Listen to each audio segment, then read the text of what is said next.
तर आतापर्यंत आपण पाहिलं होतं अमित कसं तरी करून अवंतीच्या आबाला आणि त्याच्या घरच्यांना अवंतीला इथेच ठेवून घेण्यासाठी मनवतो आणि सुरेखाला जेव्हा दागिने आणि कपड्यांची शॉपिंग करण्यासाठी म्हटलं जातं तेव्हा सुरेखा ही खुशीत अवंतीला इथेच राहू द्या आबा आणि तुम्ही गावाकडे निघून जा असं म्हणते. तर आता आपण बघूया की पुढे काय होईल. तुम्हा सगळ्यांना मी व्हिडिओच्या सुरुवातीलाच आठवण करून देऊ इच्छिते की प्लीज जाऊन आधी व्हिडिओला लाईक करा आणि त्यानंतरच पुढचा व्हिडिओ बघा, कारण तुम्ही व्हिडिओ बघितल्यानंतर लाईक करायचं विसरून जाता आणि त्यामुळे मला पुढील व्हिडिओ टाकण्यासाठी पण प्रोत्साहन मिळत नाही. तर तुम्हाला जर वाटत असेल की पुढचा व्हिडिओ लवकरात लवकर यावा तर आधी जाऊन व्हिडिओला लाईक करा. थोडा वेळ इकडच्या तिकडच्या गप्पा मारून अनुराधाने अवंतीला खानदानी कंगन भेट म्हणून दिले. मीरा तर भारावलेल्या नजरेने आपल्या लेकीला बघू लागली. मला तर सासू आणि नणंद चांगली भेटली नाही, पण माझ्या लेकीला सासू चांगली भेटली, त्यात तिला नणंद नाही म्हणून तर खूपच आनंद झाला. बळवंतराव आणि मीरा गावाला जाण्याची तयारी करत होते. अवंती त्यांना मदत करत होती. कालपासून बळवंतराव आणि अवंतीचं बोलणं झालं नव्हतं. काल तिचा कोमेजलेला चेहरा बघून त्यांना मनाला त्रास होत होता, पण तिच्या भविष्यासाठीच ते विचार करत असल्यामुळे त्यांनी त्यांचं काळीज घट्ट केलं होतं. पण सकाळी तिचा खुललेला चेहरा बघून मनाला शांती मिळाली होती. अवंतीने तिचं बॅगेतलं सामान काढलं आणि पुन्हा कपाटात ठेवू लागली. मीरा तिचं सामान काढून देत बसली होती. बळवंतराव रूममध्ये आले. अवंती, बळवंतराव चेहऱ्यावर हास्य आणत लाडीगोडीत म्हणाले. तिने लगेच हातातलं सामान कपाटात ठेवलं आणि मागे वळून तिच्या वडिलांकडे लटक्या रागात बघू लागली. ते तुला काय आवडेल ते घे आणि तुझ्या मोबाईलमध्ये अजून गावाला गेलो की पैसे टाकतो. बळवंतराव तिला पैशांचं बंडल देत तिला एका हाताने जवळ घेत म्हणाले. मला काही नको, जे पाहिजे ते तुम्ही दिलं नाही आणि आता कशाला नाटक करता. ती तोंड वाकडं करत गाल फुगवून पैसे मीराकडे देत म्हणाली. मीरा उठून पैसे कपाटात ठेवत पदर सावरत आपल्या लेकीची नाटकं बघून गालातल्या गालात हसू लागली. अगं माझी गुणाची बाय आहे ना, मी जावयाला बोलणार आहे, लग्नानंतर तुला कुठल्याही बंधनात ठेवायचं नाही. तुला काय करायचं ते करू दे, फक्त तू सुखाने संसार कर एवढीच आमची इच्छा आहे. बळवंतराव जड अंतकरणाने म्हणाले. आबा बस, अजून लग्नाला 2 महिने अवकाश आहेत. आतापासूनच इमोशनल होऊ नका. ती लगेच तिच्या वडिलांना घट्ट मिठी मारत श्वास घेत म्हणाली. आपल्या वडिलांना कमजोर कधीच बघितलं नव्हतं आणि आज त्यांचा जड आवाज ऐकून तिच्या मनाची कालवाकालव झाली. त्यांनीही तिला आपल्या मिठीत झाकून घेतलं. मीराचेही डोळे लगेच भरले होते. नवसाची पोरगी होती, 5-6 वर्ष मुलं नव्हती.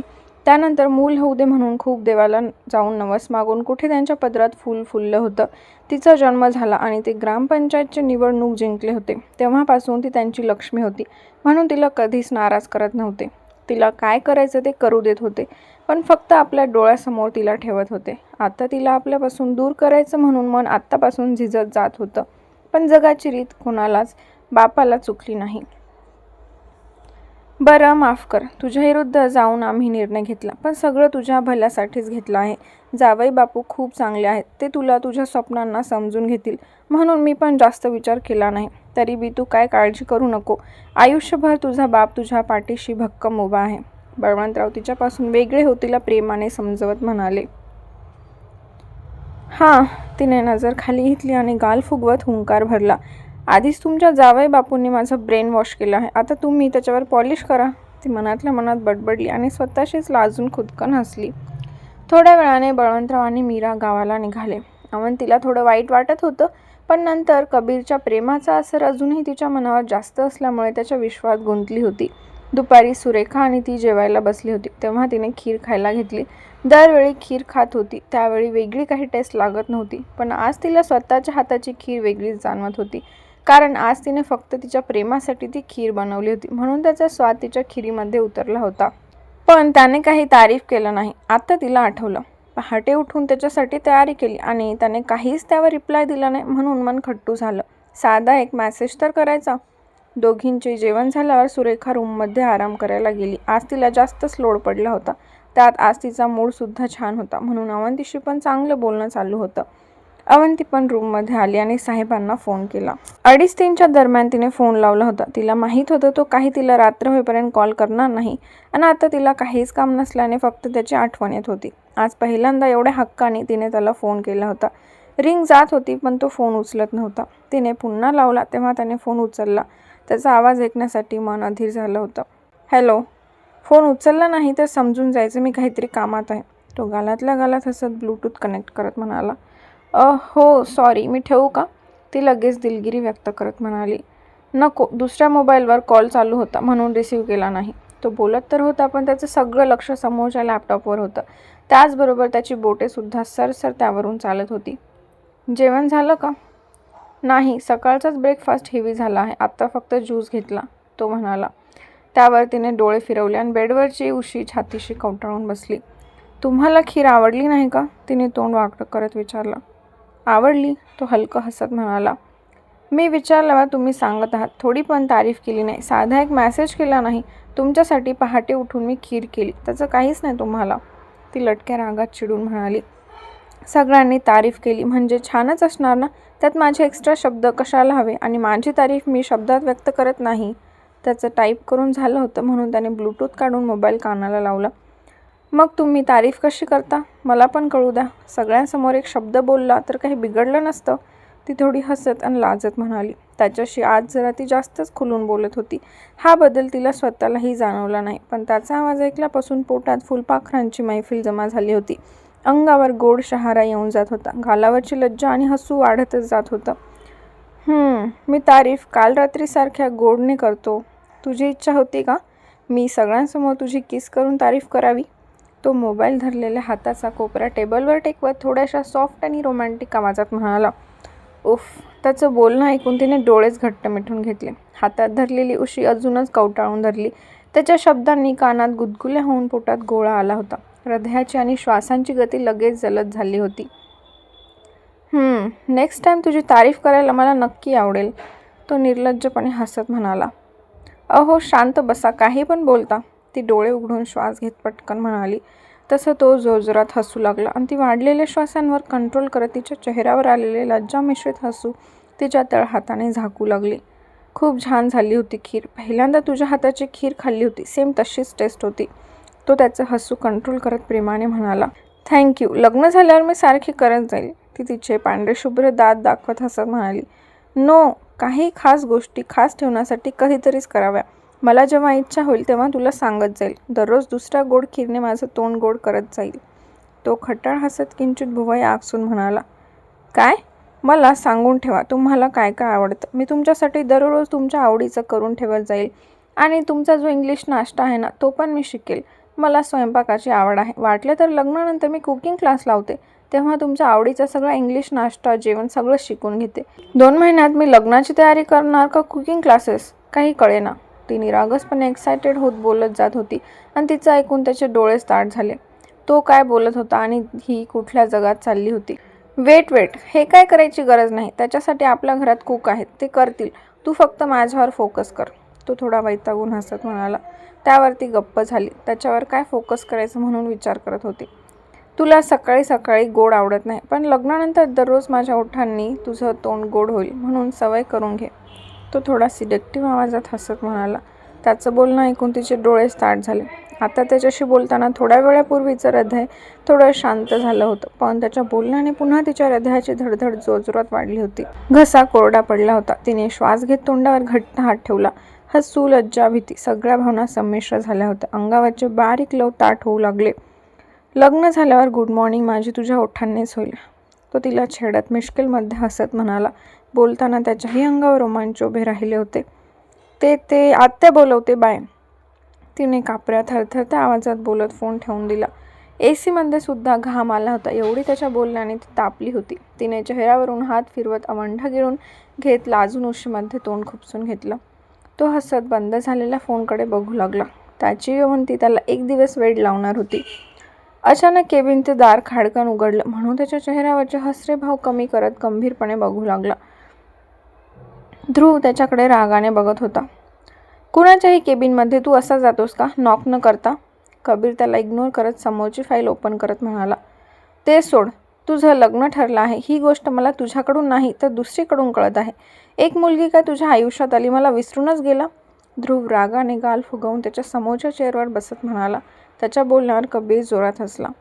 हसू नको, तुझ्या लग्नाची गोष्ट मला डॅडकडून कळाली, आता ते माझ्या मागे लागले. अजून 2-3 वर्ष वाट बघू शकत नाही का? ध्रुव बारीक डोळे करून म्हणाला. यासाठीच तुला सांगत नव्हतो. पहिले लग्न फिक्स होऊन तुला कळवले. नाहीतर अवंती जी 1 वर्ष म्हणत होती हे फक्त तुझ्या कानावर पडलं तर ती तुझ्या नादी लागून कधी तिने 2 वर्ष केलं असतं कळलंसुद्धा नसतं. तो हसत म्हणाला. व्हॉट? तू तिचं ब्रेनवॉश करून 2 महिन्यात लग्नाला तयार केलं ना? ध्रुव डोळे मोठे करत म्हणाला. येस. तो बेफिकीरपणे हसत म्हणाला. डिस्कस्टिंग. मला आता अवंतीला भेटावंच लागेल. बाय द वे, कॉंग्रॅच्युलेशन्स यार. ध्रुव खुश होत हसत जागेवरून उठत त्याच्या गळ्यात पडत म्हणाला. कबीर हसत त्याच्या पाठीवरून हात फिरवू लागला.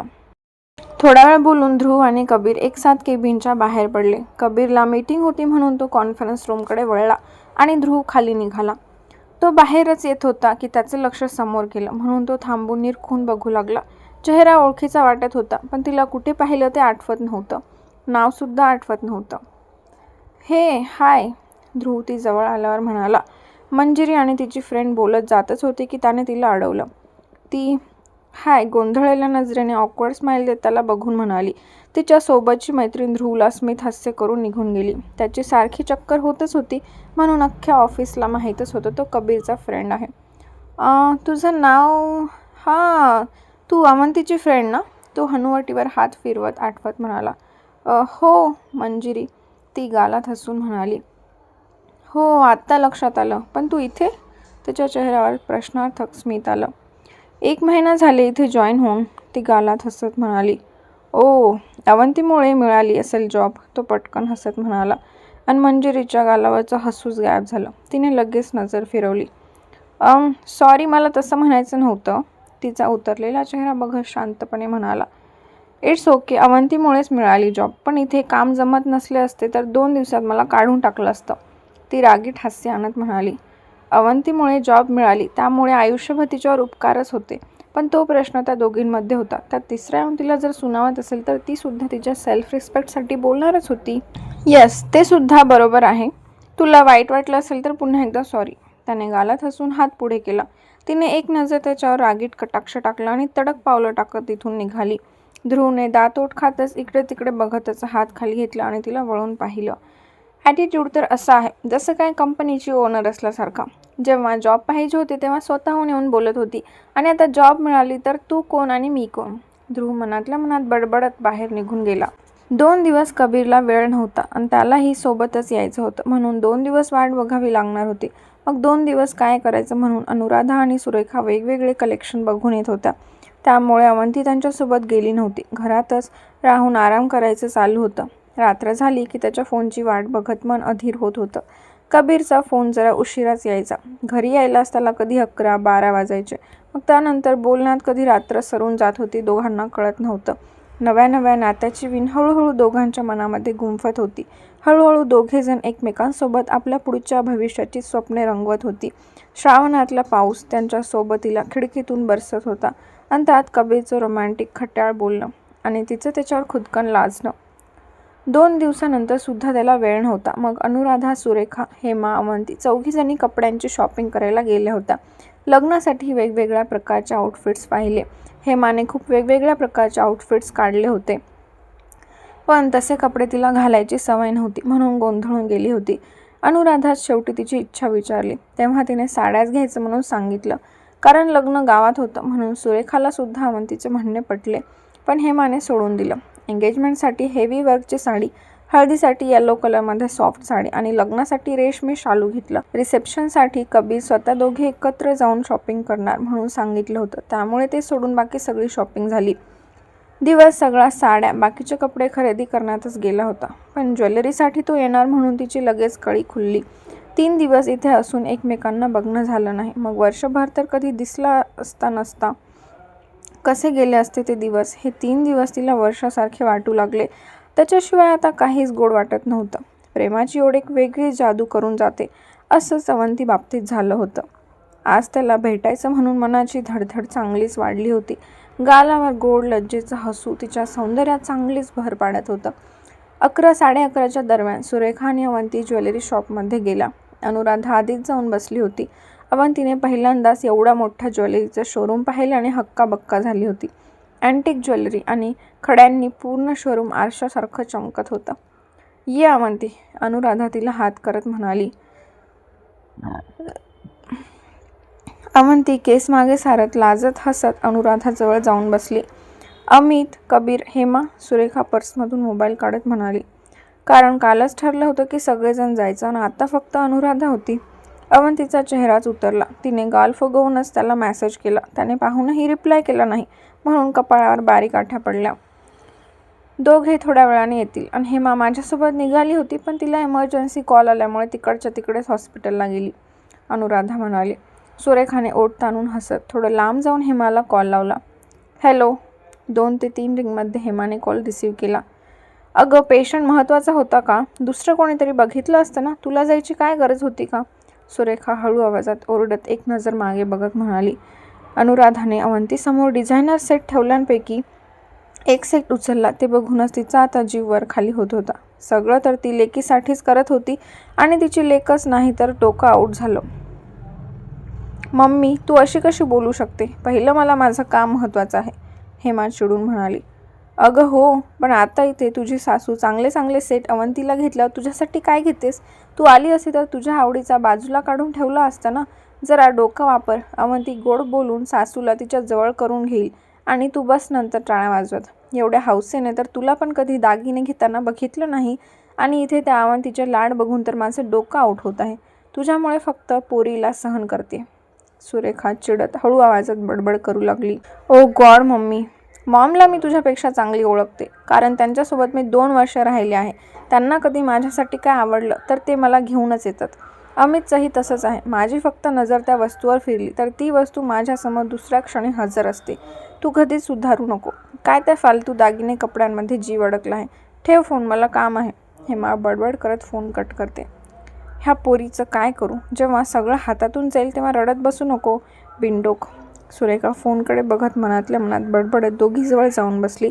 तिथला लेडीज स्टाफ नवीन नवीन कलेक्शन दाखवत होता. अवंती तर कन्फ्यूज होऊन बघत होती. तिला तर काही कळत नव्हतं. अनुराधा एक एक तिला लावून बघत होत्या. त्यांना आवडलं तर बाजूला काढून ठेवत होत्या. अमित आणि कबीर दोघे एकत्रच आले. काचेची स्लायडिंग ओपन झाली आणि जसा तो आत आला तशी त्याची नजर अवंतीवर पडली. तिला पाहता क्षणी ओठांवर गोड हसू पसरलं. 3 दिवस इथेच असून भेटणं झालं नव्हतं. आपण तिला थांबवून तर घेतलं, पण तिच्यासाठी वेळ काढू शकलो नाही. आजही तो 2-3 तासाच्या मीटिंग पुढे ढकलून आला होता, फक्त आणि फक्त तिच्यासाठीच. तो पण लग्नासाठी वेळ काढता यावा म्हणून त्याच्या लग्नाच्या वेळेसचा टाईम फ्री करण्याचा प्रयत्न करत होता. तिच्यासोबत नवीन नातं त्याला मनापासून जगायचं होतं. तिची थोडी कावरी-बावरी नजर ओढून ताणून आणलेलं ओठावरचं हसू बघून त्याला हलकं हसू आलं. तिला अशा वातावरणाची सवय नव्हती, म्हणून थोडीशी गोंधळलेली होती. घाबरत तर नव्हतीच, पण शेवटी किती केले तरी माणूस होती. नवीन गोष्ट समोर आल्यावर थोडासा कॉन्फिडन्स लो होतोच. आणि सध्या तिच्याजवळ तिचं असणं, मनाजवळचा माणूस कोणच नव्हता की तिला धीर देईल. आहा, काय सुंदर कलेक्शन काढलं आहे वा. आम्ही तिथल्या सोफ्यावर बसवत समोर ठेवलेले कलेक्शन बघत हसत म्हणाला. तेव्हा तिघींची दोघांवर नजर पडली. त्याला पाहताच तिच्या चेहऱ्यावर जे गोंधळलेले हसू होतं ते प्रेमामध्ये कधी झालं कळलंच नाही. गालावरची लज्जा चांगलीच गुलाबी रंगाने रंगू लागली. तोही गालातल्या गालात हसून तिच्याकडे येत हसू लागला. मला वाटलं की आता घरी जाताना तुम्ही तुमचं दर्शन देणार, अनुराधा दोघांकडून बघत लटक्या रागात म्हणाली. मॉम, ह्यातलं मला तरी काही कळत नाही. अवंतीला काय आवडतं तेच घे. मी फक्त माझ्या भावाला घेऊन यायचं काम केलं आहे.